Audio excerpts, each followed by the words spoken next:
Welcome to our channel. Today, we're diving into an important topic in nutrition and health: vitamin B6 deficiency. Vitamin B6, also known as pyridoxine, is a crucial nutrient that plays a significant role in various bodily functions.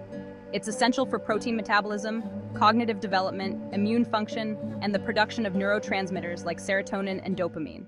Vitamin B6 is found in a variety of foods including fish, beef liver, potatoes, and bananas. Despite its availability in many foods, deficiency can still occur, especially in certain populations.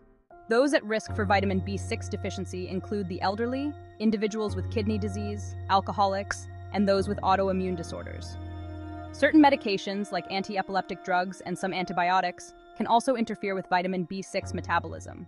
Symptoms of vitamin B6 deficiency can be quite varied and may include glossitis, which is an inflamed tongue, depression, confusion, and a weakened immune system. In severe cases, it can cause seizures and anemia. Biochemically, vitamin B6 is involved in over 100 enzyme reactions, most of which are related to protein metabolism.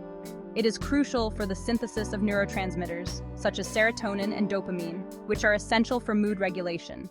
The recommended daily allowance, or RDA, for vitamin B6 varies by age, sex, and life stage. For example, adults typically need about 1.3 to 2.0 milligrams per day. Pregnant and breastfeeding women have higher requirements, around 1.9 to 2.0 milligrams per day. To prevent deficiency, it's important to consume a balanced diet that includes adequate amounts of vitamin B6-rich foods. In some cases, supplementation might be necessary, particularly for those at higher risk of deficiency. Before starting any new supplement, it's always best to consult with your healthcare provider to ensure it's safe and appropriate for your individual needs. Thank you for watching. We hope this video has provided you with valuable insights into vitamin B6 deficiency. For more health tips and information, be sure to visit our website and subscribe to our channel. Don't forget to like and share this video to help spread awareness.